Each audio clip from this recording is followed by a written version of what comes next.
Hello learners, welcome to Learners Point. Learners Point में आपका स्वागत है। लर्नर्स पॉइंट के इस वीडियो में आज हम कवर अप करेंगे जनवरी से जून 2025 के 500 बेस्ट एमसीक्यूज पार्ट 2। जैसा कि मैंने पिछले वीडियो में बताया था कि आज का जो वीडियो होगा वो बिहार स्पेशल करंट अफेयर्स पे बेस्ड होगा और इसमें लगभग मैंने 200 current affairs quality based questions किए हैं। तो आप अभी तक अगर आप लोगों ने चैनल्स को लाइक नहीं किया है तो कृपया करके सब्सक्राइब कर लें ताकि आप किसी भी तरह का वीडियो अपडेट मिस ना करें। और साथ ही साथ डिस्क्रिप्शन में जाके टेलीग्राम चैनल को ज्वाइन कर लें ताकि आपको पीडीएफ नोट्स मिलते रहें। तो आइए चलिए शुरू करते हैं। Where will Bihar first lion breeding centre be established? Bihar का पहला शेर प्रजनन केंद्र कहाँ स्थापित किया जाएगा? तो ऑप्शंस हैं पटना जू, Rajgir zoo safari, Bettiah wild life park, Darbhanga safari park. तो इसका करेक्ट आंसर है Rajgir zoo safari. Lion breeding centre है वो राजगीर में खुलने वाला है और ये बिहार का फर्स्ट लायन ब्रीडिंग सेंटर होगा और इंडिया का फोर्थ होगा। ऐसा इसलिए किया गया है क्योंकि यहाँ जो जू सफारी वहाँ उसमें जिसमें 4 लायंस लाए गए थे जो बढ़कर 11 हो गए और 7 जो शावक जिन्होंने जन्म लिया था वो बिल्कुल ही स्वस्थ हैं, बिल्कुल ही हेल्दी हैं। इसते हुए यहाँ लायन ब्रीडिंग सेंटर खोलने का निर्णय लिया गया है। और हाल ही में गुजरात गुजरात फॉरेस्ट डिपार्टमेंट के द्वारा लायन सेंसस किया गया है। लायन सेंसस जिसमें कुल 891 लायंस गिने गए हैं। सबसे ज्यादा लायन जो है वो गिर फॉरेस्ट गुजरात में है। और राजगीर में डायनासोर पार्क भी खुलने वाला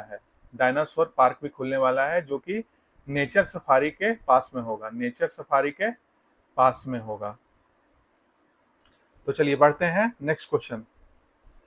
the Sultanganj railway station in Bhagalpur district has recently been renamed as। Bhagalpur जिले के सुल्तानगंज रेलवे स्टेशन का हाल ही में नया नाम रखा गया है। विक्रमशिला धाम रेलवे स्टेशन, अजय बीनाथ धाम रेलवे स्टेशन, मंदार पर्वत रेलवे स्टेशन और अंगधाम रेलवे स्टेशन। तो इसका करेक्ट आंसर है अजय बीनाथ धाम रेलवे स्टेशन। सुल्तानगंज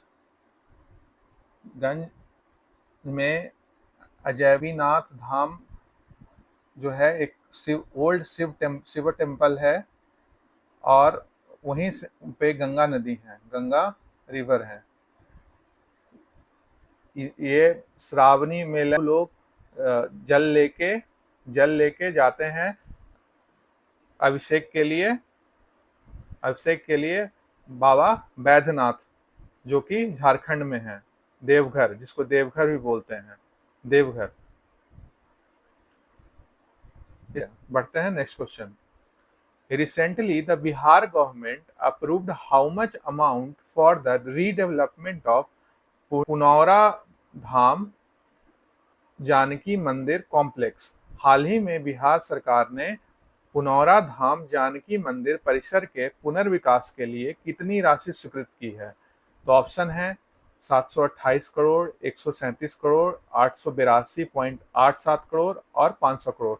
तो इसका सही आंसर है 882.87 करोड़। ये सीतामढ़ी डिस्ट्रिक्ट में है। ये माँ सीता का बर्थ प्लेस है और इसको भी उसी तरह बनाया जाएगा जिस तरह से राम मंदिर को बनाया गया है और वो सेम आर्किटेक्ट जो हैं इसको बनाएंगे। ये जो है उस मंदिर पुनौरा धाम माता का मंदिर का ये ब्लूप्रिंट है जो आपके सामने दिख रहा है। मंदिर जब बन जाएगा तो बिल्कुल इसी तरह बन के तैयार हो जाएगा। ये कुल 67 एकड़ में बन रहा है, 67 एकर्स में ये बन रहा है। और इसका जो शिलान्यास है वो श्री अमित शाह ने 8 अगस्त को 8 अगस्त को किया, 2025 को। तो ये मंदिर जो है जो बिल्कुल राम टेम्पल के जैसा ही बनने वाला है, उसी स्तर पे इसको भी डेवलप किया जा रहा है। और इसका जो है शिलान्यास भी हो चुका है। और इसका जो टारगेट है बनने का वो 2028 है।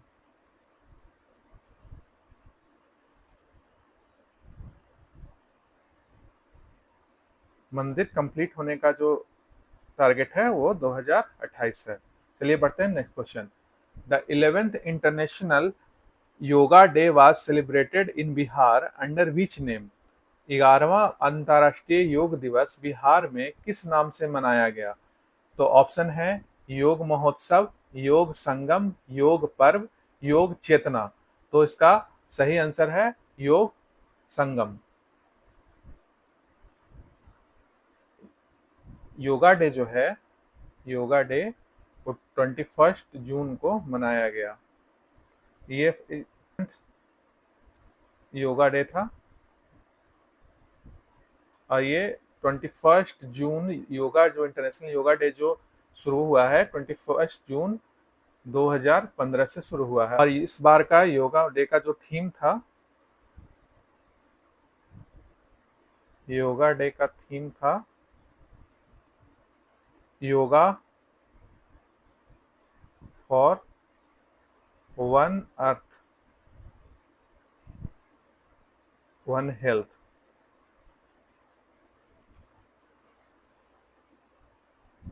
तो भारत के प्रयास से इसे 21 जून 2015 से पहली बार से इसका मनाया जाना शुरू हुआ है इंटरनेशनल योगा डे।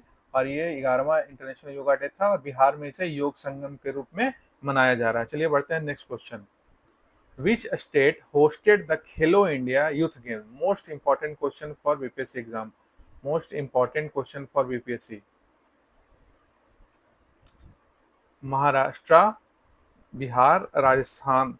खेलो इंडिया यूथ गेम्स 2025 की मेजबानी किस राज्य ने की? तो इसका आंसर है बिहार। बिहार राज्य के ने 7th खेलो इंडिया यूथ गेम को होस्ट किया।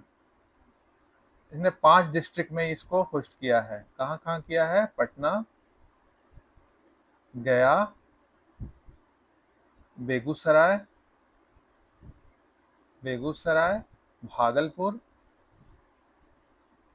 भागलपुर और राजगीर। ये 5 डिस्ट्रिक्ट में 7th खेलो इंडिया यूथ गेम होस्ट किया गया है बिहार के द्वारा। और बिहार का इसमें जो रैंक था वो 15th रैंक था, 15th रैंक था, जिसमें बिहार ने 7 गोल्ड, 11 सिल्वर और 18 ब्रॉन्ज जीते और कुल 36 मेडल इसमें जीते। फर्स्ट पोजीशन जो था वो महाराष्ट्र ने जीता, महाराष्ट्र। सेकंड पे हरियाणा और थर्ड पे राजस्थान। तो चलिए जानते हैं कि इसके बारे में कुछ और। टेबल के द्वारा मैंने इसको समझाया है। ये मैंने पिछले वीडियो में भी जो है इसको समझाया था, क्योंकि ये बहुत इंपॉर्टेंट क्वेश्चन है बिहार के पर्सपेक्टिव से, इसलिए मैंने दोबारा इसको वीडियो में डाला है ताकि आप लोग को ये रिवाइज हो जाए, याद हो जाए। तो चलिए, ये खेलो इंडिया का कौन सा गेम था? तो 7th एडिशन था। होस्ट स्टेट कौन था? बिहार था। मेन वेन्यूज कहाँ कहाँ थे? जैसे मैंने बताया, पटना, राजगीर, गया, Bhagalpur, Begusarai. Additional venue new Delhi था, जहाँ पे शूटिंग और जिम्नास्टिक और साइकिलिंग हुआ था। ये 28 स्पोर्ट्स खेले गए। मैस्कॉट था गज सिम्हा। ये जो फिगर आप देख रहे हैं ये गज सिम्हा है, जिसे हम गज सिंह भी बोलते हैं, जो कि हाथी और लायन का मिक्सचर है। ये स्ट्रेंथ बताता है। और इसका थीम सॉन्ग था खेल के रंग बिहार के संग। और खेलो इंडिया पारा गेम जो हुआ था वो न्यू दिल्ली में हुआ था। खेलो इंडिया यूथ पारा गेम जो हुआ न्यू दिल्ली में हुआ, न्यू दिल्ली में हुआ। और इसका जो मैस्कॉट था वो उज्ज्वला है, उज्ज्वला है। उज्ज्वला एक हाउस स्पैरो है, हाउस स्पैरो है, हाउस स्पैरो है। और इसका फर्स्ट पोजीशन पे था हरियाणा। चलिए आगे बढ़ते हैं। जीता 7 गोल्ड, 11 सिल्वर, 18 ब्रॉन्ज, टोटल जो मेडल जीता वो 36 जीता। एथलेटिक्स में अलका सिंह ने गोल्ड मेडल जीता, जो कि सिवान की रहने वाली है। फर्स्ट गोल्ड अलका सिंह ने ही दिलवाया था बिहार को खेलो इंडिया यूथ गेम्स में। सेकंड में जो इंडिविजुअल मेडल आया वो 2000 मीटर में स्टीपल चेज में आज खुशी यादव ने दिलवाया, भागलपुर की रहने वाली है। मोस्ट इंपॉर्टेंट क्वेश्चन है कि कौन सा खिलाड़ी ने गोल्ड जीता और कौन से डिस्ट्रिक्ट से वो रहने वाला है। ये बहुत इंपॉर्टेंट है, आप इसको ध्यान से देखें और याद करें। थांग टा एक स्पोर्ट्स है जो कि मणिपुरी मार्शल आर्ट है, जो मतलब ढाल और तलवार के मदद से खेला जाता है। ये मणिपुरी मार्शल आर्ट है। तो उसमें प्रिया प्रेरणा और माहिका कुमारी ने गोल्ड मेडल जीता। और रग्बी गर्ल्स में बिहार की गर्ल्स टीम ने जो है गोल्ड मेडल जीता। सेपक टकराव जिसको हम किक वॉलीबॉल भी बोलते हैं, किक वॉलीबॉल, इसमें बिहार बॉयज टीम ने गोल्ड मेडल जीता। और थांगटा ओवरऑल बिहार ने गोल्ड मेडल जीता। तो सबसे ज्यादा गोल्ड मेडल हमें जो आया है वो थांगटा में आया है, थांगटा में। ये फिगर में आप देख सकते हैं कि किस तरह से जो है ये थांगटा गेम खेला जाता है। और यहाँ जो है किक वॉलीबॉल किस तरह से पैर की मदद से खेला जाता है।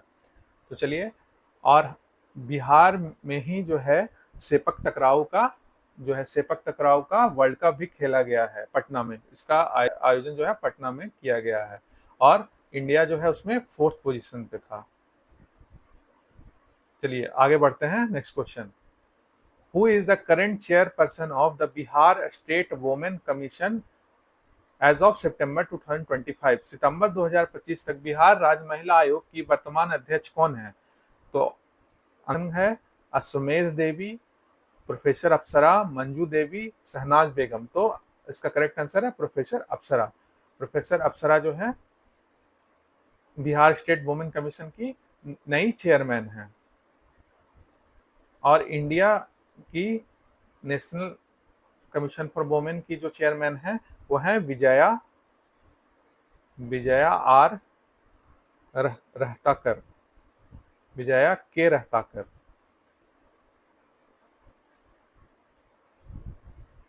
हाल ही में एक कैंपेन शुरू किया गया है बढ़ते हुए डाइवोर्स को देखते हुए बिहार में, तेरे मेरे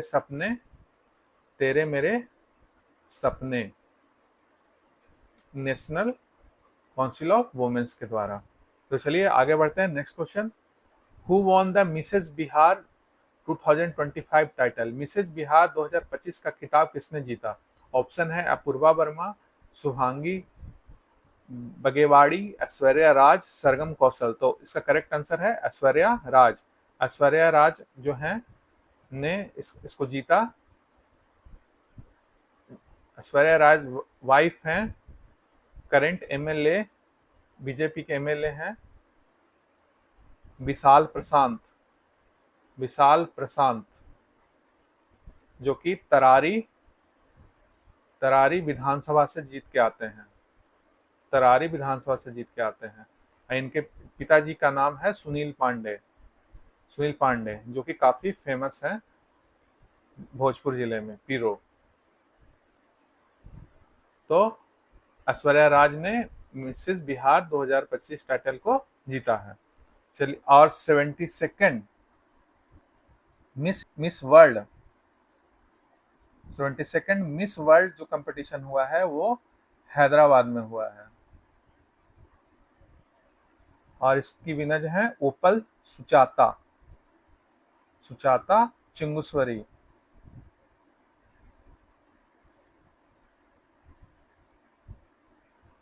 तो चलिए बढ़ते हैं next question, out of these how many trees have been declared as heritage trees in Bihar? Bihar में कितने पेड़ों को विरासत वृक्ष घोषित किया गया है? तो ऑप्शन है 28, 32, 50, 100। तो इसका करेक्ट आंसर है 32। 32 पेड़ों को बिहार स्टेट बायोडायवर्सिटी बोर्ड के द्वारा, बिहार राज्य जैव विविधता बोर्ड के द्वारा विरासत वृक्ष घोषित किया गया है।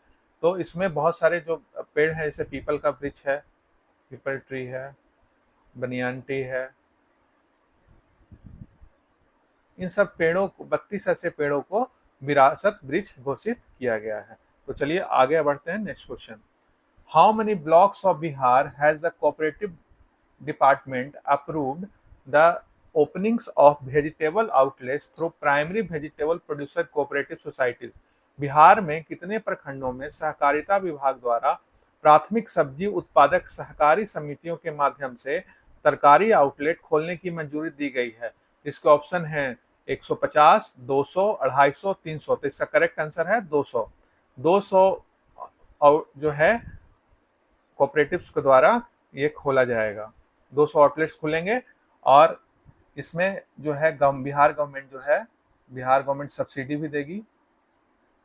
इसका एक आउटलेट का खोलने का कुल जो प्राइस है 7.44 लाख है और इसे 6 महीने के अंदर, 6 मंथ के अंदर बनाना होगा।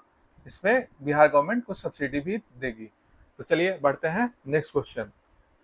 The 5th ISTAF international sepak takraw federation world cup 2025 was hosted in which city? 5वां ISTAF sepak takraw world cup 2025 किस शहर में आयोजित किया गया? तो ऑप्शन है बैंकॉक, कुआलालंपुर, पटना, हनोई। तो इसे पटना में आयोजित किया गया और इसका जो मैस्कॉट था वो था भीम। भीम भीम कौन कौन क्या है? तो भीम एक बिसॉन है, बाइसन है और बाइसन ऐसा।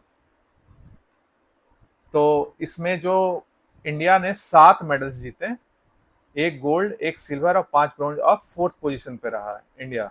और जो विनर थे वो थे थाईलैंड, म्यांमार 2nd पोजीशन पे और वियतनाम 3rd पोजीशन पे।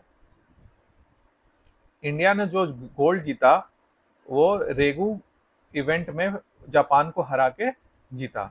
और ये जो आप जो इमेज देख रहे हैं यही मैस्कॉट है भीम, ये बिसॉन है। चलिए आगे बढ़ते हैं next question. What is the Bihar rank in the implementation of Ayushman Bharat digital mission ABDM? Ayushman option है 2nd, 3rd, 1st, 5th।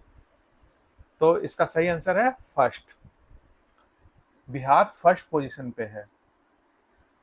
तो मेनली जो है एक डिजिटल हेल्थ इंफ्रास्ट्रक्चर तैयार किया जा रहा है, डिजिटल हेल्थ इंफ्रास्ट्रक्चर तैयार किया जा रहा है जिससे आने वाले समय में आज मुहैया कराया जाए। इसमें सबसे ज़्यादा जरूरी है आभा नंबर। एक 14 डिजिट अकाउंट है। आभा का मतलब होता है आयुष्मान आयुष्मान भारत आयुष्मान भारत हेल्थ अकाउंट। ये 14 डिजिट का नंबर जो है सारे लोगों को दिया जा रहा है और उनका हेल्थ कार्ड खोला जा रहा है ताकि उसमें सारे उनके हेल्थ के रिकॉर्ड्स रहें और वो किसी भी हॉस्पिटल में जाएं तो उनका इलाज सही से अच्छे से हो सके। और इसमें जो भारत सरकार के द्वारा जो उनको इलाज का जो खर्च दिया जा रहा है पर पर्सन वो इजीली मुहैया हो सके। और इस प्रेजेंटेशन में बिहार 1st पोजीशन पे है।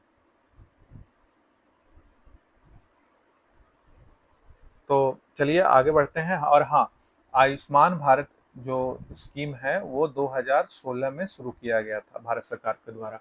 चलिए आगे बढ़ते हैं next question. Who has been appointed as the new chairman of the Bihar State Child Labor Commission? Bihar राज्य बाल श्रमिक आयोग के नए अध्यक्ष कौन बने हैं? तो इसके नए अध्यक्ष बने हैं अशोक कुमार। चलिए बढ़ते हैं next question. What is the total budget outlay announced for Bihar in 2025-26? तो बिहार 2025-26 के लिए घोषित कुल बजट राशि कितनी है? तो इसके है 2.78 लाख करोड़, 3.17 लाख करोड़, 3.50 लाख करोड़, 3.80 लाख करोड़। तो इसका सही आंसर है 3.17 लाख करोड़। और बिहार बिहार का जो ग्रोथ रेट है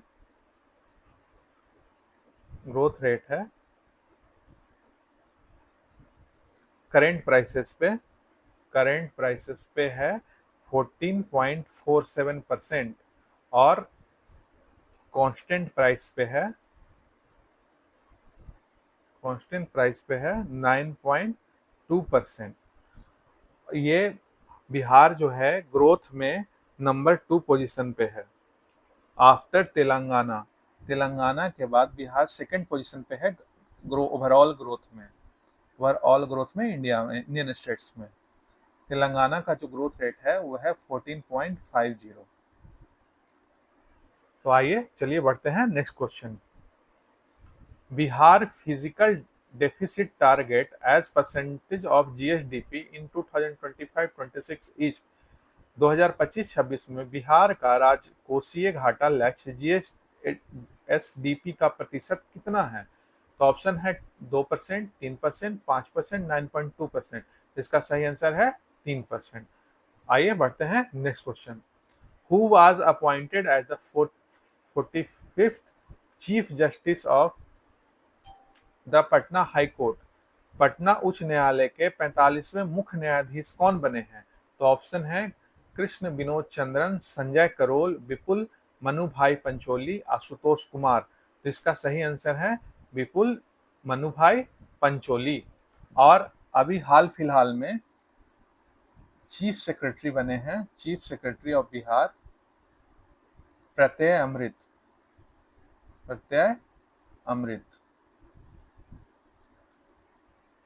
बने हैं। और न्यू चीफ इलेक्टोरल ऑफिसर बने हैं, electoral officer of Bihar Vinod Singh Gunjiyal. चलिए आइए बढ़ते हैं next question. Which three sectors were the main focus of the budget allocations in Bihar's 2025-26 budget? Bihar budget 2025-26 में किन 3 क्षेत्रों पर मुख्य रूप से ध्यान केंद्रित किया गया? तो ऑप्शन है infrastructure, industry, tourism, education, health, rural development, agriculture, women empowerment, energy, entertainment, sports, tourism. तो इसका सही आंसर है शिक्षा, स्वास्थ्य, ग्रामीण विकास, एजुकेशन, हेल्थ, रूरल डेवलपमेंट। इसका सही आंसर है। सबसे ज्यादा फंड जो एलोकेट किया गया है वो एजुकेशन को किया गया है। एजुकेशन को सबसे ज्यादा किया गया है, उसके बाद हेल्थ को किया गया है, हेल्थ डिपार्टमेंट को किया गया है, और उसके बाद रूरल डेवलपमेंट को किया गया है। तो ये 3 जो डिपार्टमेंट हैं इसी पे बिहार बजट का फोकस है। चलिए आगे बढ़ते हैं next question. What is the new official name of गया as approved by the Bihar cabinet? Bihar cabinet ने गया का नाम बदलकर क्या कर दिया है? तो इसका ऑप्शन है गया गिरी, गया जी, मोक्ष नगरी, गया जी नगर। तो इसका सही आंसर है गया जी। गया का नाम अब गया जी हो गया है। गया को हाल ही में जीआई टैग मिला है 300 साल पुराने स्टोन कटिंग मूर्ति बनाने के लिए। मूर्तिकारों को मिला है मूर्ति बनाने के लिए, स्टैचूज को। पत्थलकट्टी एक गांव है, उसी को वहीं मिला है। ये 300 पुराने 8 जो स्टोन हैं काले पत्थर और मार्बल से ये गौतम बुद्ध और महावीर स्वामी का ये मूर्ति बनाते हैं। तो जीआई टैग मिला गया को। और बजट 2024-25 में विष्णुपद और महाबोधि टेम्पल को कॉरिडोर बनाया जा रहा है। तो आइए बढ़ते हैं नेक्स्ट क्वेश्चन।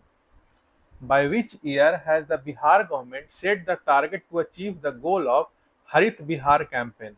बिहार सरकार ने हरित बिहार अभियान जिसे के तहत हरा आवरण बढ़ाने का लक्ष्य किस वर्ष तक निर्धारित किया गया है? तो ऑप्शन है 2027, 28, 30, 47। इसका सही आंसर है 2028।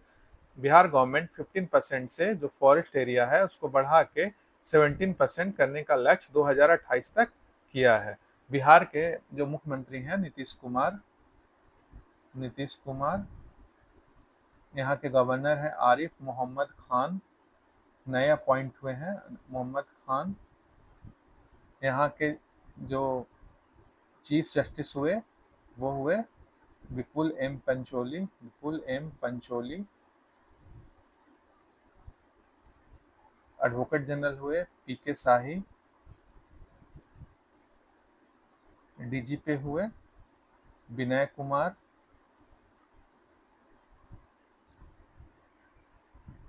और डीजीपी हुए विनय कुमार और चीफ सेक्रेटरी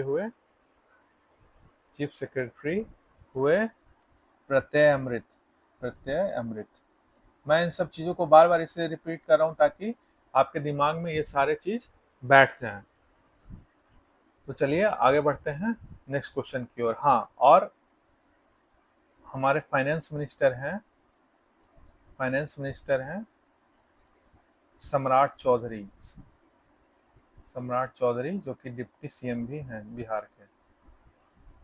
बजट इन्होंने ही पेश किया था 3 मार्च 2025 को। चलिए बढ़ते हैं नेक्स्ट क्वेश्चन की ओर। The Bihar economic survey 2024-25 presented on 28 February 2025 is which edition of state annuals economic report.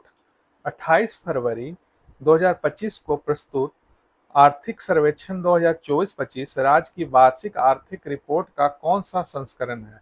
तो ऑप्शन है 17th addition, 18th addition, 19th addition और 20th। तो इसका सही आंसर है 19th एडिशन, 19वां संस्करण। पहली बार बिहार में 2007 में इकोनॉमिक सर्वे श्री सुशील मोदी जी के द्वारा लाया गया था। फाइनेंस मिनिस्टर थे और डिप्टी सीएम थे, जो कि था फाइनेंशियल ईयर 2006-07 का। और ये जो संस्करण है 19वां संस्करण है, जिसको श्री सम्राट चौधरी जी ने 28 फरवरी 2025 को विधानसभा में पेश किया। सम्राट चौधरी जी ने।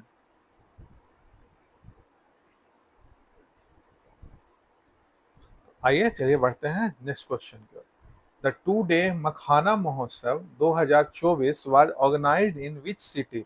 द्विदिवसीय मखाना महोत्सव 2024 किस शहर में आयोजित किया गया? तो ऑप्शन है पटना, दरभंगा, बेंगलुरु और दिल्ली। इसका सही आंसर है बेंगलुरु। 2 दिन के लिए जो मखाना महोत्सव है वो कहाँ आयोजित किया गया? बेंगलुरु में। और 2025 में आयोजित किया जाएगा मुंबई में। बिहार सबसे ज्यादा मखाना को उत्पादन करता है और इसके लिए इसको जीआई टैग मिला है मिथिला मखाना को दरभंगा को। और सबसे ज्यादा जो मखाना होता है वो होता है मधुबनी डिस्ट्रिक्ट में। तो चलिए बढ़ते हैं नेक्स्ट क्वेश्चन की ओर। The recently new highlighted Sarotar lake is located in which district of Bihar. हाल ही में सुर्खियों में आया सरोतर झील किस जिले में स्थित है? तो ऑप्शन है मधुबनी, ईस्ट चंपारण, बेगूसराय, भागलपुर। तो इसका आंसर है ईस्ट चंपारण। ईस्ट चंपारण में जो है सरोतर लेक है। यहाँ पे सरोतर लेक को इन्वेस्टिगेशन के लिए सेंट्रल टीम आई थी वेटलैंड घोषित करने के लिए। सेंट्रल टीम आई थी वेटलैंड जो कि रामसर साइट्स में शामिल हो सकता है। रामसर साइट्स में हाल ही में 2 साइट्स राजस्थान के शामिल किए गए, खीचन और मेनार। तो कुल मिला के 91 रामसर साइट्स हैं इंडिया में। रामसर साइट्स हैं और सबसे ज़्यादा रामसर साइट जो है वो तमिलनाडु में है। तो बिहार का पहला रामसर साइट्स वेटलैंड सरोतर लेक हो सकता है, जो कि इस चंपारण में है। इसीलिए ये क्वेश्चन इंपॉर्टेंट है, क्योंकि रामसर साइट्स इंडिया में बहुत ही इंपॉर्टेंट रखते हैं। तो ये क्वेश्चन पूछा जा सकता है कि सरोतर लेक कहाँ पे स्थित है। तो चलिए बढ़ते हैं next question. Bihar first dinosaur park is set to build in the which place? Bihar का पहला डायनासोर पार्क कहाँ बनाया जा रहा है? तो इसका सही आंसर है राजगीर। मैंने पिछले क्वेश्चन में बताया था कि राजगीर में डायनासोर पार्क बनाया जा रहा है, जो कि नेचर सफारी के बगल में है। नेचर सफारी के बगल में है। ये मेसोजोइक एरा का डायनासोर पार्क बनाया जाएगा। इसमें डायनासोर्स के सारे जो हैं एग्जिस्टेंस के जो है दिखाएगा। स्पेशली ये जो है अट्रैक्शन पॉइंट ऑफ चिल्ड्रंस के लिए बहुत ज़्यादा जो अट्रैक्शन और टूरिज्म के पर्पज से इम्पोर्टेंट होगा। और राजगीर में Khelo India Khelo India youth game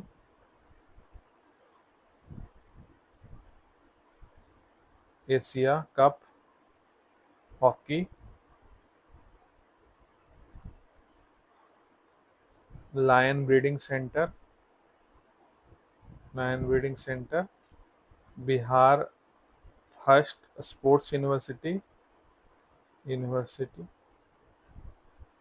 और एक एयरपोर्ट, ये राजगीर से रिलेटेड है, इसलिए मैंने सब आपको बता दिया। न्यू एयरपोर्ट बनने वाला है राजगीर में, ये भी एक इम्पोर्टेंट क्वेश्चन हो सकता है। चलिए आगे बढ़ते हैं नेक्स्ट क्वेश्चन।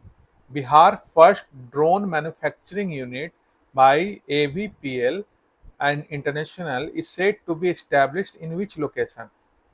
एवीपीएल इंटरनेशनल द्वारा बिहार की पहली ड्रोन निर्माण इकाई कहाँ स्थापित की जाएगी? तो ऑप्शन है पटना, मुजफ्फरपुर, गया, बिहटा इंडस्ट्रियल एरिया। तो इसका सही आंसर है Bihta industrial area. Bihta industrial area में ड्रोन मैन्युफैक्चरिंग यूनिट बनाया जाएगा। पटना बिहार का कैपिटल, सबसे बड़ा मेट्रो सिटी बिहार का पटना है, और सबसे रिच डिस्ट्रिक्ट भी है। सबसे ज्यादा अर्बन पॉपुलेशन नहीं रहता है।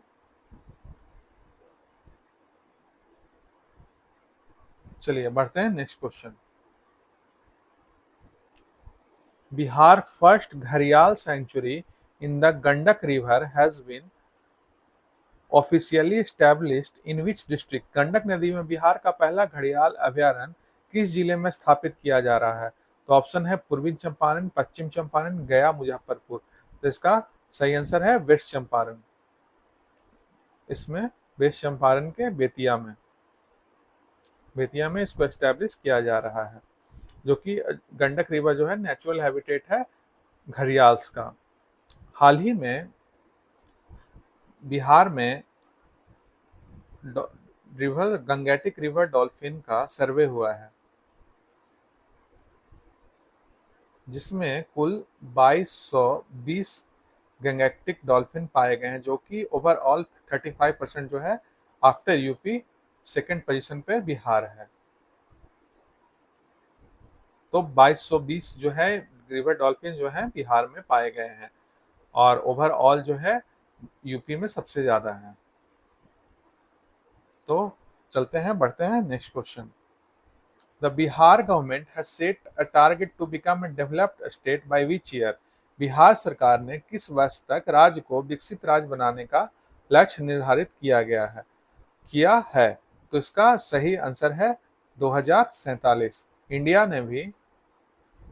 इंडिया के तर्ज पे बिहार भी विकसित बिहार विकसित भारत ये लक्ष्य रखा है कि 2047 तक वो भी डेवलप्ड स्टेट बन जाएगा। हाल ही में बिहार में पिंक बस शुरू किया गया है।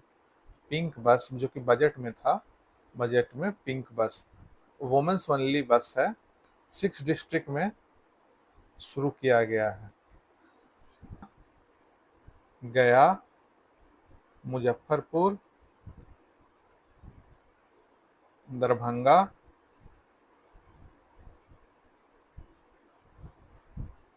पूर्णिया और भागलपुर वुमेन ओनली बसेज हैं, जिसमें सिर्फ वुमेन स्टाफ्स और वुमेन पैसेंजर्स ही रहेंगी। ये उनके सेफ्टी के लिए ज़रूरी है, और सेफ्टी के लिए बहुत सारे फीचर्स बस में एडेड किए गए, जैसे सिक्योरिटी कैमरास और अदर अलार्म्स वगैरह इंस्टॉल्ड हैं।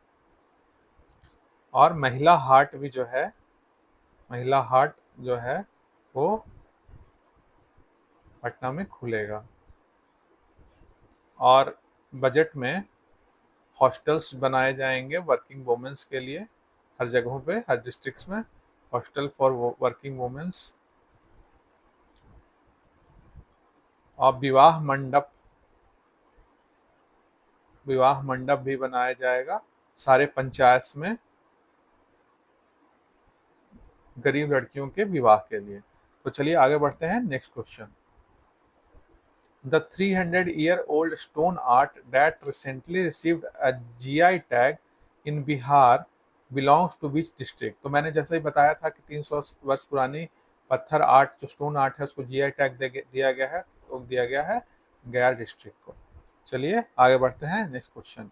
The recently organised Bhojpuri Mahotsav was hosted in which country? हाल ही में आयोजित अंतर्राष्ट्रीय भोजपुरी महोत्सव किस देश में हुआ है? तो ऑप्शन है Singapore, Mauritius, Trinidad and Tobago और गुयाना। तो सही आंसर है इसका मॉरिशस। मॉरिशस में हाल ही में भोजपुरी महोत्सव मनाया गया है, और हाल ही में मगही महोत्सव जो है, मगही महोत्सव पटना में आयोजित किया गया है, पटना में आयोजित किया गया। और इसमें बहुत सारे कंट्रीज ने भाग लिया, जैसे थाईलैंड हो गया, तीरंदाज हो गया, और बहुत सारे कंट्रीज ने इसमें पार्टिसिपेट किया है और भोजपुरी महोत्सव को सफल बनाया है। चलिए बढ़ते हैं नेक्स्ट क्वेश्चन की ओर। Bihar first AI based supercomputer Param Buddha has been design and developed in which city? Bihar का पहला एआई आधारित सुपर कंप्यूटर परम बुद्ध कहाँ डिजाइन और विकसित किया गया है? तो इसके ऑप्शन है पटना, मुजफ्फरपुर, गया, पूर्णिया। तो इसका सही आंसर है पटना। ये सीडैक के द्वारा बनाया जा रहा है। और इसको वेदर फोरकास्टिंग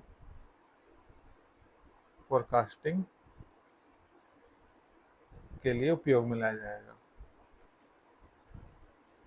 ये इसके है central development of advance computing. चलिए बढ़ते हैं next question. Bihar first 3D lab was inaugurated in which city? Patna, Muzaffarpur, गया, सासाराम। बिहार की पहली 3D लैब किस शहर में उद्घाटित की गई? तो ऑप्शन है पटना, मुजफ्फरपुर, गया, सासाराम। तो इसका सही आंसर है सासाराम। हाल ही में नीतीश कुमार जी ने प्रगति यात्रा के दौरान जो है सासाराम के स्कूल में उत्क्रमित माध्यमिक विद्यालय में इसका इनॉग्रेशन किया, जो कि बिल्हाड़ी सासाराम में है। यहाँ पे ये अपने तरह का एक अनोखा लैब है, जहाँ पे जो सारे प्लानिटोरियम्स 3D में उपलब्ध हैं और बच्चे खुद से ज्योग्राफी पढ़ सकते हैं। चलिए आगे बढ़ते हैं next question. The statue of wisdom built in Patna is dedicated to which prominent leader? Patna में स्थापित होने वाला स्टैच्यू ऑफ विजडम किस प्रमुख नेता के स्मृति में बनाई जाएगी? सॉरी, इसमें क्वेश्चंस में बनाई गई लिखा हुआ है, बनाई जाएगी। तो इसका आंसर है डॉक्टर राजेंद्र प्रसाद।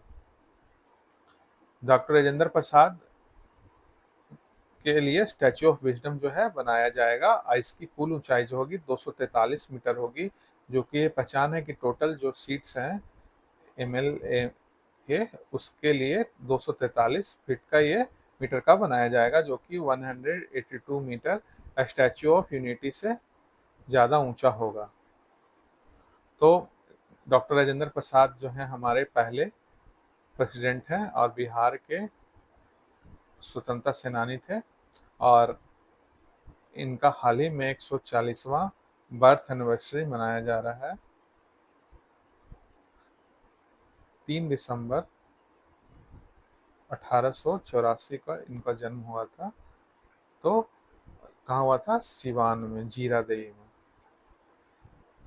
सिवान डिस्ट्रिक्ट में है। तो स्टैच्यू ऑफ विजडम जो है वो डॉक्टर राजेंद्र प्रसाद के को डेडिकेट करके पटना में गंगा नदी के किनारे बनाया जा रहा है, और इसकी कुल ऊंचाई होगी 243 मीटर। चलिए आगे बढ़ते हैं। Next question, the Patna declaration is associated with which environmental initiative? Patna घोषणा किस पर्यावरणीय पहल से संबंधित है? तो ऑप्शन है climate change mitigation, river pollution control, bird conservation effort और फॉरेस्ट फायर मैनेजमेंट। इसका सही आंसर है बर्ड कंजर्वेशन एफर्ट्स। ये पक्षी संरक्षण के प्रयासों के लिए पटना डिक्लेरेशन साइन किया गया है। आइए बढ़ते हैं next question, what is the target year for Bihar to achieve carbon neutrality under the MOU with UNEP? Bihar ने यूनाइटेड नेशन इन्वायरमेंटल प्रोग्राम के साथ किए गए एमआईयू के तहत, एमओयू मेमोरेंडम ऑफ अंडरस्टैंडिंग के तहत कार्बन न्यूट्रलिटी प्राप्त करने का लक्ष्य किस वर्ष तक रखा गया है? तो इसका ऑप्शन है 2030, 2070, 2040, 2045। पहले बिहार ने 2040 तक का इसका लक्ष्य रखा था, लेकिन बाद में इसको बढ़ा के 2070 तक रख दिया, क्योंकि इंडिया का जो लक्ष्य है 2070 तक का जीरो कार्बन भी से बढ़ा के 2070 कर दिया है। चलिए बढ़ते हैं next question, how much fund has been allocated to the education department in the Bihar budget 2025-26?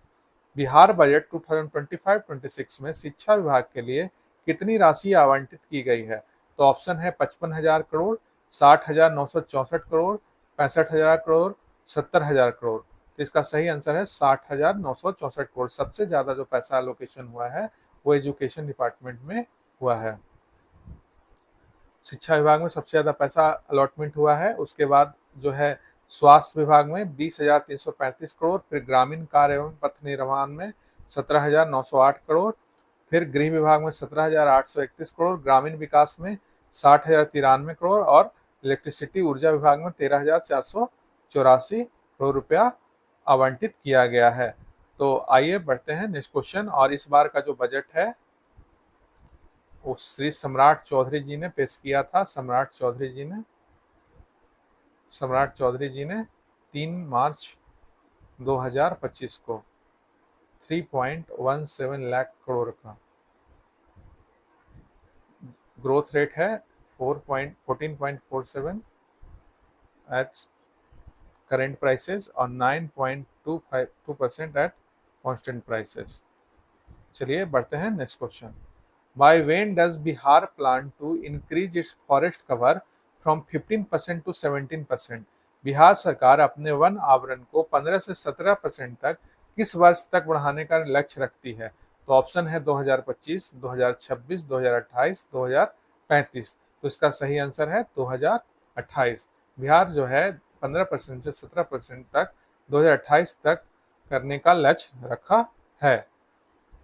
चलिए बढ़ते हैं next question, where does Bihar first Namo Bharat Vande metro rapid rail operation started? Bihar की पहली Namo Bharat Vande metro rapid rail कहाँ संचालित होती है? तो ऑप्शन है पटना से मुजफ्फरपुर, पटना से जयनगर, पटना से भागलपुर, पटना से दरभंगा। तो इसका सही आंसर है पटना से जयनगर। जयनगर जो है वो मधुबनी में है, और ये मधुबनी, दरभंगा, समस्तीपुर, बरौनी, मोकामा को जो है ये सारे स्टेशन को कवर करते हुए अप्रॉक्स 267 किलोमीटर ट्रेवल करेगी 5.5 घंटे में, और पटना पहुंचेगी। मतलब पटना पहुंचने के लिए जो है ये 5.5 घंटे लेगी, जो कि काफी समय को बचाएगी। चलिए आगे बढ़ते हैं next question, in which of Bihar is the Motipur Gram Panchayat which secured third place in the Climate Action Special Panchayat Award located? Bihar के किस जिले में स्थित है मोतीपुर ग्राम पंचायत जिसने climate action special panchayat award में तीसरा स्थान प्राप्त किया है? इसके ऑप्शन है मुजफ्फरपुर, समस्तीपुर, मधुबनी, पटना। इसका सही आंसर है समस्तीपुर। समस्तीपुर जिले के रोसड़ा ब्लॉक में मोतीपुर पंचायत को ये थर्ड पोजीशन अवार्ड मिला है। इस यहाँ की मुखिया जो है वो है प्रेमा देवी। इन्हीं के प्रयासों से जो है ये बदलाव आया, वहाँ क्लाइमेट एक्शन का जो है एक्शन, और थर्ड प्राइज मोतीपुर पंचायत जीता। आइए जानते हैं कि फर्स्ट प्राइज किसने जीता। फर्स्ट प्राइज जीता दवा एस ग्राम पंचायत, कहाँ है तो महाराष्ट्र में है।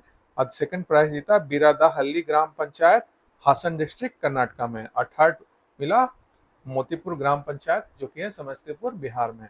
तो आइए बढ़ते हैं next question. The assistance of which country will Nava Nalanda Mahavihara introduce the Buddhist AI system named Norbu? Nav Nalanda महाविहार में नोरबू नामक बौद्ध कृत्रिम बुद्धिमत्ता प्रणाली किस देश की सहायता से प्रस्तुत की जाएगी?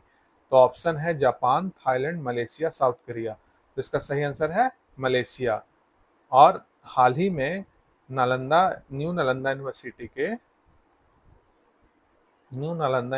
के वाइस चांसलर बने हैं सचिन चतुर्वेदी।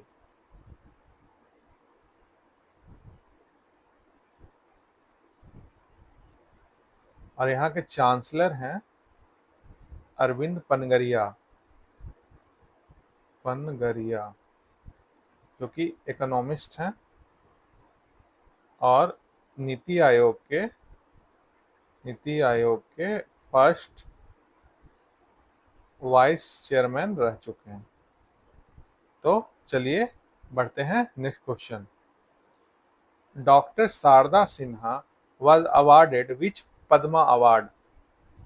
डॉक्टर शारदा सिन्हा को किस पुरस्कार से सम्मानित किया गया? पद्म विभूषण, पद्म भूषण, पद्मश्री, इनमें से कोई नहीं। तो इसका आंसर है पद्म विभूषण।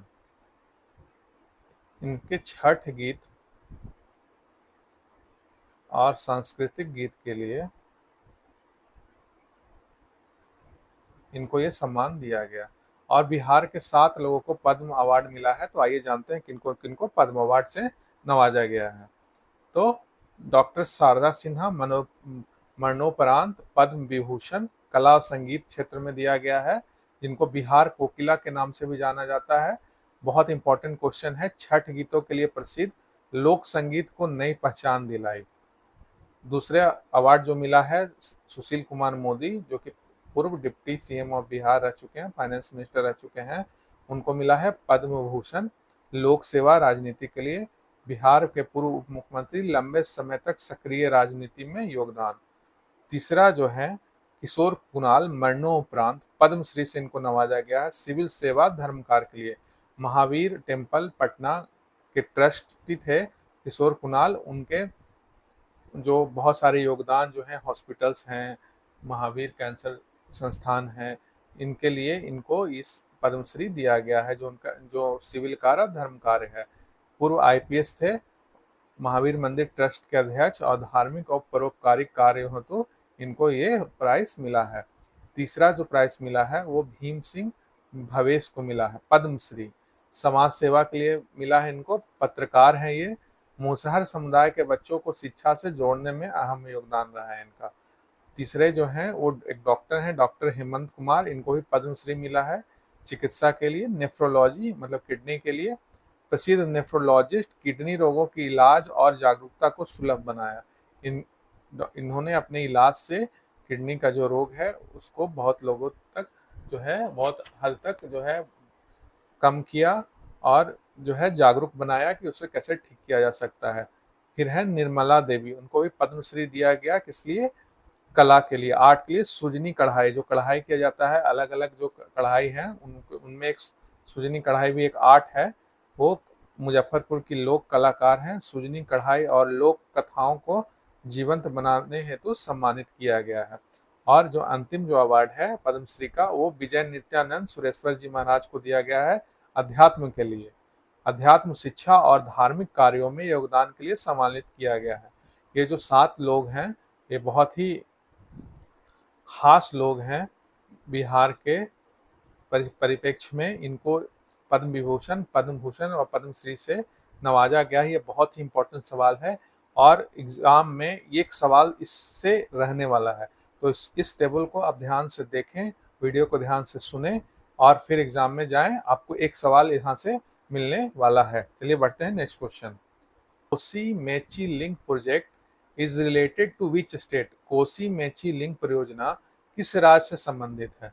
तो ऑप्शन है उत्तर प्रदेश, बिहार, असम, झारखंड।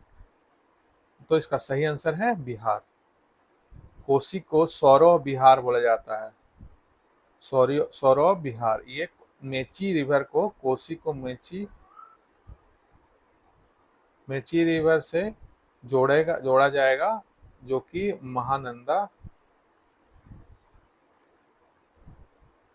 महानंदा रिवर का ट्रिब्यूटरी है। तो आइए देखते हैं, कुछ समझते हैं कोसी मेची लिंक प्रोजेक्ट को। क्या है कोसी मेची लिंक परियोजना? तो भारत की राष्ट्रीय परिप्रेक्ष्य परियोजना है। कोसी को महानंदा की सहायक नदी मेची से जोड़ना है और इसकी कुल लंबाई 117.50 किलोमीटर है। 41.3 किलोमीटर लंबा पूर्वी कोसी मुख्य नहर और 76.2 किलोमीटर मौजूदा प्रोजेक्ट की लंबाई है। तो इसके कुल जो बजट है वो है 6,282 करोड़, जो कि सेंट्रल स्पॉन्सर्ड स्कीम है।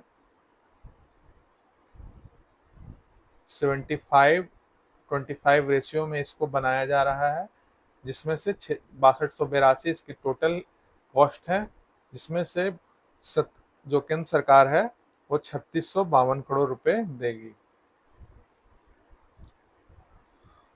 तो ये कोसी मेची लिंक जो है वो बहुत ही इम्पोर्टेंट है, जिससे बाढ़ की समस्या जो है कम होगी और वहाँ के लोगों को सिंचाई में और वहाँ के जो किसान हैं उनको बहुत फायदा पहुँचेगा।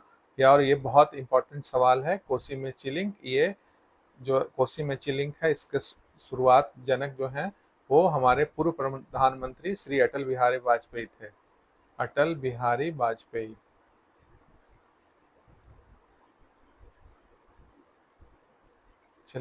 चलिए बढ़ते हैं next question. What is the new daily wage of an unskilled worker? अकुशल श्रमिक की नई दैनिक मजदूरी कितनी तय की गई है? तो इसका ऑप्शन है 400, 412, 424, 450। तो इसका सही आंसर है 424। 1 अप्रैल 2025 से नया मजदूरी दर तय किया गया है। तो आइए जानते हैं कि कितना कितना मजदूरी तय किया गया है। तो अनस्किल्ड जो मजदूर हैं, जो उनको पहले 412 रुपये मिलते थे, अब मिलेंगे उसको 424 रुपये।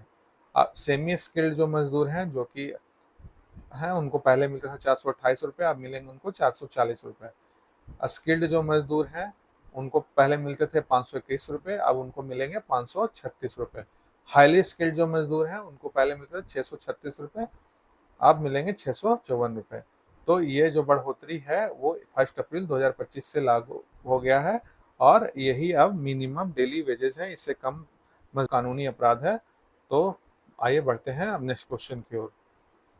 Under the Udan scheme how many new regional airports are being developed in Bihar?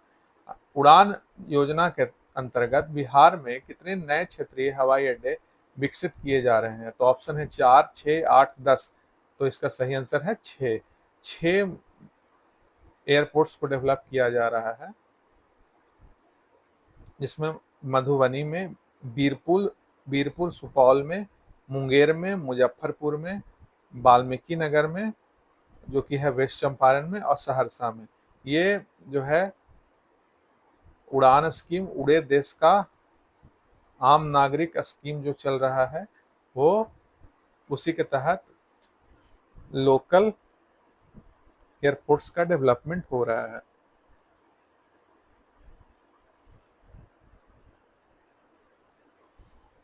और 2 एयरपोर्ट्स और डेवलप किए जा रहे हैं, एक पूर्णिया एयरपोर्ट और एक राजगीर एयरपोर्ट बनने जा रहा है। ग्रीनफील्ड एयरपोर्ट होगा। पूर्णिया एयरपोर्ट लगभग बनकर तैयार है और विद इन 1 to 2 मंथ में इसका जो है इनोवेशन हो जाएगा। तो अभी फिलहाल 3 एयरपोर्ट्स वर्किंग हैं, एक पटना बिहार में, पटना, गया और दरभंगा।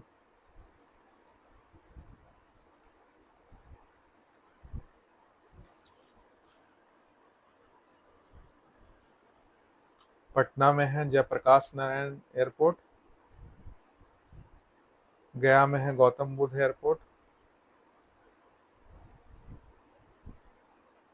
और दरभंगा में है विद्यापति एयरपोर्ट। यही 3 जो है एयरपोर्ट अभी वर्किंग है बिहार में। और बिहटा में भी एक एयरपोर्ट बन रहा है, बिहटा में भी एक एयरपोर्ट रशियन कंपनी के द्वारा बनाई जा रही है। तो चलिए बढ़ते हैं next question. NCW initiated which program in Bihar to address the rising number of divorce and domestic violence cases? तलाक और घरेलू हिंसा की बढ़ती घटनाओं का सामना करने के लिए बिहार में NCW द्वारा कौन सी पहल शुरू की गई है? तो इसके ऑप्शंस हैं सी इज अ चेंज मेकर, आयोग, आपके द्वार, तेरे मेरे सपने और संजीवनी। तो इसका सही आंसर है तेरे मेरे सपने। मैंने पीछे बताया था कि एक कैंपेन शुरू किया गया है घरेलू हिंसा और तलाक को की घटनाओं को कम करने के लिए, और NCW की चेयरमैन है विजया के रहताकर और बिहार वुमेन्स कमीशन की जो हेड है वो प्रोफेसर अप्सरा। चलिए बढ़ते हैं next question. Recently, which fair held in Purnia was accorded state fair status by the Bihar government? हाल ही में बिहार सरकार ने पूर्णिया में आयोजित किस मेले को राजकीय मेले का दर्जा दिया है? तो ऑप्शन है Kamakhya Devi fair, Khadi fair, Sitakund fair, Singheshwar fair. तो इसका सही आंसर है कामाख्या देवी फेयर को मिला है स्टेट फेयर का दर्जा, जो कि पूर्णिया डिस्ट्रिक्ट में है। और पूर्णिया में ही पूरन देवी टेम्पल है, बनाने के लिए बिहार सरकार ने 34 करोड़ रुपए जारी किए हैं। इनका इस टेम्पल का भी रिनोवेशन होगा। तो चलिए बढ़ते हैं नेक्स्ट क्वेश्चन। तो एक according to the Bihar economic survey 2024-25 which district is the richest and which is the poorest in Bihar? Bihar आर्थिक सर्वेक्षण 2024-25 के अनुसार बिहार का सबसे अमीर और सबसे गरीब जिला कौन सा है? तो सबसे अमीर जिला जो है वो पटना जिला है और सबसे जो गरीब जिला है वो शिवहर जिला है। और पटना के बाद जो सबसे अमीर है वो है बक्सर और फिर है मुंगेर, और शिवहर के बाद जो है जो गरीब है वो है कटिहार और फिर सीतामढ़ी। ये टॉप 3 गरीब हैं, ये टॉप 3 अमीर डिस्ट्रिक्ट हैं। चलिए आगे बढ़ते हैं next question. Which biologist from Muzaffarpur district of Bihar को developed a groundbreaking medicine for pneumonia? Muzaffar जिले के किस जीव विज्ञानी ने निमोनिया के लिए एक नई दवा का विकास किया है? इसके ऑप्शन है doctor Rakesh Kumar, doctor Aditya Shekhar, doctor Anil Singh और डॉक्टर पूजा वर्मा। तो इसका सही आंसर है डॉक्टर आदित्य शेखर। चलिए बढ़ते हैं next question. Where will Bihar first integrated solid waste management cluster will be established. Bihar का पहला एकीकृत ठोस अपशिष्ट प्रबंधन क्लस्टर कहाँ स्थापित किया जाएगा? इसके ऑप्शन है गया, मुजफ्फरपुर, पटना, भागलपुर। पटना में ये रामचक बैरिया में इसका निर्माण किया जाएगा। तो आइए बढ़ते हैं next question. During PM Modi visit to Bihar, which technology was announced for the Navinagar stage 2 power plant? PM Modi के बिहार के दौरे के दौरान नवीनगर स्टेज 2 पावर प्लांट के लिए कौन सी तकनीक की घोषणा की गई? तो इसका आंसर है सुपर क्रिटिकल टेक्नोलॉजी। यहाँ पे नवीनगर में नए सुपर क्रिटिकल टेक्नोलॉजी से 3 नए यूनिट्स बनाए जाएंगे, 3 यूनिट्स 800 800 के कुल 2400 मेगावाट के, इसमें 1500 मेगावाट बिहार को मिलेगा। ये इसमें कम कोयले में ज़्यादा बिजली बनेगा। ये बिल्कुल नया टेक्नोलॉजी में बिहार में पहला पावर प्लांट है जहां इस टेक्नोलॉजी का यूज़ किया जाएगा। चलिए आगे बढ़ते हैं नेक्स्ट क्वेश्चन। ये नवीनगर जो है ये औरंगाबाद डिस्ट्रिक्ट में है, औरंगाबाद डिस्ट्रिक्ट में है। चलिए बढ़ते हैं next question. According to the India State of Forest Report (ISFR) 2023, what percentage of Bihar geographical area is covered by forest? Bharat राज्य वन रिपोर्ट IFSR 2023 के अनुसार बिहार के भौगोलिक क्षेत्र का कितने प्रतिशत हिस्सा वन से ढका हुआ है? तो इसका सही आंसर है 8%। 8% हिस्सा जो है वो फॉरेस्ट से कवर्ड है। और बिहार ने 2028 तक का टारगेट लिया है कि वो अपना जो फॉरेस्ट एरिया है 15 to 17% कर लेगा। चलिए आगे बढ़ते हैं next question. Who has been appointed as the chairman of the Bihar state minority commission? तो इसके ऑप्शन है बिहार राज्य अल्पसंख्यक आयोग का अध्यक्ष कौन नियुक्त किया गया है? तो इसके ऑप्शन है गुलाम रसूल बलियाबी, महाचंद्र प्रसाद सिंह, शैलेंद्र कुमार, नौशाद आलम। इसका सही आंसर है गुलाम रसूल बलियाबी। ये जेडीयू के पूर्व एमपी थे। इनको जो है चेयरमैन बनाया गया है माइनॉरिटी कमीशन का।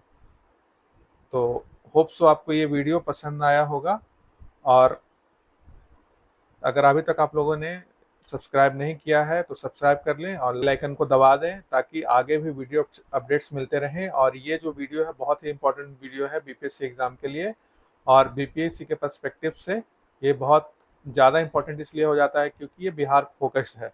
और इसको all the best for the BPSC exam. Hopes का पीडीएफ नोट्स मैं टेलीग्राम चैनल पे डाल दूंगा, आप कृपया करके डिस्क्रिप्शन में जाकर टेलीग्राम चैनल को ज्वाइन कर लें और ज़्यादा से ज़्यादा इसको शेयर और सब्सक्राइब करें।